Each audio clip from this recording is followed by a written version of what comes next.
À 400 kilomètres, au large des côtes, un berger allemand lutte pour sa survie au milieu de l'océan sans aucune aide en vue. Ce récit va vous bouleverser jusqu'à la dernière seconde et vous prouver que parfois, les miracles existent vraiment. La mer caressait doucement la coque du petit bateau de pêche. Cette tranquillité trompeuse qui précède souvent les plus grandes tempêtes. Marc Leroy, 45 ans, naviguait seul au large de la côte floridienne depuis l'aube, espérant rentrer avec quelques thons pour justifier sa journée. Après 8 heures de patience et rien d'autre qu'un coup de soleil tenace, il l'aperçut au loin, un point sombre qui semblait danser sur les vagues. « Impossible », murmura-t-il en réglant ses jumelles, un chien en pleine mer à des centaines de kilomètres de toute terre. Son cœur manqua un battement tandis qu'il poussait son moteur à pleine puissance.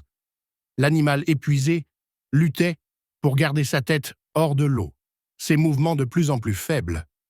Le berger allemand n'avait plus que quelques minutes avant que l'océan ne l'engloutisse définitivement. Marc coupa son moteur à proximité. L'écho de sa voix se perdit dans l'immensité bleue, tandis qu'il criait des encouragements que le chien était trop exténué pour comprendre. Sans hésiter une seconde, il plongea dans les eaux glaciales, le sel brûlant ses yeux, alors qu'il nageait avec détermination vers cette créature qui refusait d'abandonner. Lorsqu'il atteignit enfin l'animal, celui-ci s'effondra dans ses bras comme un poids mort, ses dernières forces l'ayant quitté à l'instant précis où le salut arrivait. Marc remonta le berger sur son bateau avec une force qu'il ne se connaissait pas, poussé par l'adrénaline et une détermination féroce. Sur le pont, le chien gisait immobile, trempé jusqu'aux os, son pelage emmêlé par le sel et ses pattes à vif témoignant d'heures de lutte acharnée. « Tu es vivant », chuchota Marc, en enveloppant l'animal dans une bâche sèche, son cœur battant la chamade devant l'impossibilité de la situation. 400 kilomètres de la côte, aucun bateau alentour, aucun gilet de sauvetage, aucun collier, rien qui puisse expliquer comment ce berger allemand s'était retrouvé là. Durant les 2 heures de navigation, vers la marina la plus proche, Marc ne cessait de surveiller la respiration faible mais régulière du chien qui avait défié toutes les probabilités. La clinique vétérinaire accueillit l'animal d'urgence, stupéfaite par le récit de Marc qui semblait tout droit sorti d'un film d'aventure, déshydraté, épuisé jusqu'à l'os, couvert d'écorchures, mais doté d'une volonté de vivre extraordinaire, commenta la vétérinaire en examinant méticuleusement chaque centimètre du rescapé. Pas de puce d'identification, ajouta-t-elle, mais ceci était accroché dans son pelage. Elle tendit à Marc un minuscule morceau de métal rouillé, vestige d'une médaille dont seule la lettre A demeurait visible. Cette nuit-là, le berger trouva refuge dans la modeste cabane de Marc, au bord de l'eau, encore trop faible pour manger, mais suivant son sauveur des yeux, avec une concentration silencieuse. « Tu as survécu à quelque chose qu'aucun chien n'aurait dû traverser, » murmura Marc avant de s'endormir. « Je te promets que tu es en sécurité maintenant. » L'aube apporta un miracle supplémentaire. Le berger était debout, boitant légèrement, mais explorant son nouvel environnement avec une prudence calculée. Marc l'observa attentivement, remarquant les comportements qui trahissaient un animal hautement entraîné, pas simplement un chien de compagnie perdu. Il ne mendiait pas de nourriture, ne gémissait pas, ne sursautait pas au bruit soudain. Il analysait chaque élément comme un soldat évaluerait un nouveau territoire. Ancien plongeur de secours pour la marine, Marc reconnaissait les signes distinctifs d'un chien de travail, quelque chose dans sa posture, dans ses réactions mesurées. Un appel à un ami dresseur confirma ses soupçons quand celui-ci utilisa un signal silencieux que seul un chien spécialement formé pour des opérations tactiques, aurait pu reconnaître. « Tu n'as pas sauvé n'importe quel animal », expliqua son ami. « Ce berger a été entraîné pour quelque chose de spécial, quelque chose de secret. » La véritable question hantait désormais Marc jour et nuit. Pourquoi un chien militaire se retrouverait-il abandonné en pleine mer, loin de tout?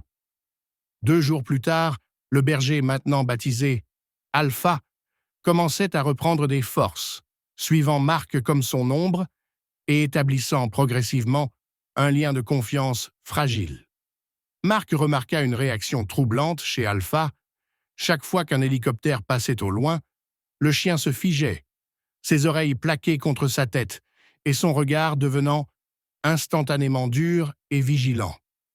Poussé par la curiosité et l'inquiétude, Marc utilisa d'anciens accès à des bases de données militaires pour rechercher toute information sur un berger allemand déployé récemment. L'écran afficha finalement un dossier classifié en rouge « Opération Nighthawk A7 ». A7, statut présumé, perdu en mer 3 jours avant son sauvetage. L'estomac de Marc se noua, tandis qu'il réalisait l'ampleur de sa découverte. Alpha n'avait pas été perdu. Il avait été abandonné, délibérément, marqué comme perdu, quand quelqu'un avait voulu le faire disparaître. Le bruit de pneus sur le gravier alerta Marc. 2 hommes en civil venaient de se garer devant sa cabane, l'un portant un petit appareil électronique, l'autre des gants noirs. Alpha commença à gronder doucement, confirmant les pires craintes de Marc. Ils étaient venus pour le chien, et certainement pas pour le sauver. Sans hésiter, Marc s'échappa par l'arrière avec Alpha, rejoignant un vieux camion caché dans les bois pour disparaître avant que les hommes ne puissent les intercepter. Ils trouvèrent refuge dans un port abandonné que Marc connaissait de ses années de plongée, un endroit oublié des cartes officielles où ils pourraient réfléchir à leur prochaine action. « À quoi t'ont-ils utilisé, mon grand ?» demanda Marc au berger, qui montrait maintenant des signes de confiance en posant délicatement sa patte sur sa botte. L'aube apporta la vision d'un hélicoptère noir survolant la zone, puis se posant à quelques centaines de mètres, en débarquant 4 hommes, en équipement tactique, et un 5e, qui se démarquait par son absence de masque. Alpha se figea, en reconnaissant visiblement cette silhouette, son ancien maître, qui venait le récupérer avec des méthodes qui ne laissaient aucun doute sur leurs intentions. Un signal aigu émis par un petit appareil fit soudain trembler le berger, tentant visiblement de réactiver une forme de conditionnement ou de contrôle sur l'animal. « C'est toi qui choisis qui tu es maintenant, pas eux », encouragea Marc, en voyant le chien déchiré entre son passé et sa nouvelle liberté. Dans un acte de rébellion définitive, Alpha se lança vers l'hélicoptère, non pas pour obéir, mais pour confronter son ancien maître, suivi de près par Marc, dont l'adrénaline guidait chaque mouvement. La confrontation fut brève mais intense, le maître ordonnant au chien de revenir à sa position. Marc s'interposant fermement pour protéger celui qui était devenu plus qu'un simple rescapé. « Ce n'est pas un outil, c'est un survivant, et il a fait son choix », déclara Marc avec une conviction inébranlable face aux hommes qui reculaient progressivement. L'hélicoptère s'envola finalement, laissant derrière lui un berger allemand, tremblant non plus de peur, mais de libération. Enfin, maître de son propre destin.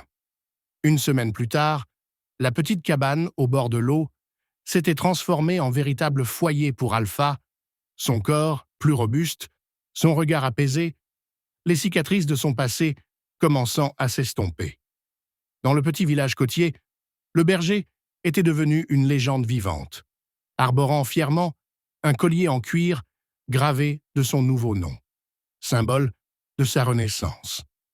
Sur la plage où il se promenait désormais quotidiennement, Alpha apprenait lentement à être simplement un chien, poursuivant des balles et profitant de la caresse du soleil sur son pelage. Les bruits de l'océan ne le faisaient plus sursauter, L'eau n'était plus son ennemi, mais un élément qui l'apprivoisait pas à pas aux côtés de celui qui avait refusé d'abandonner. Tous les sauvetages ne commencent pas avec un plan. Tous les héros ne portent pas de médaille. Et certaines batailles, les plus importantes, se livrent silencieusement, loin des regards. Alpha nous rappelle que peu importe la distance qui nous sépare du rivage, il y a toujours quelqu'un quelque part prêt à plonger pour nous ramener à la surface. Si cette histoire vous a touché, n'oubliez pas de vous abonner et de partager ce message d'espoir avec ceux qui ont besoin de croire aux secondes chances. Ce qui nous définit n'est pas ce qui nous est arrivé, mais comment nous choisissons d'y répondre.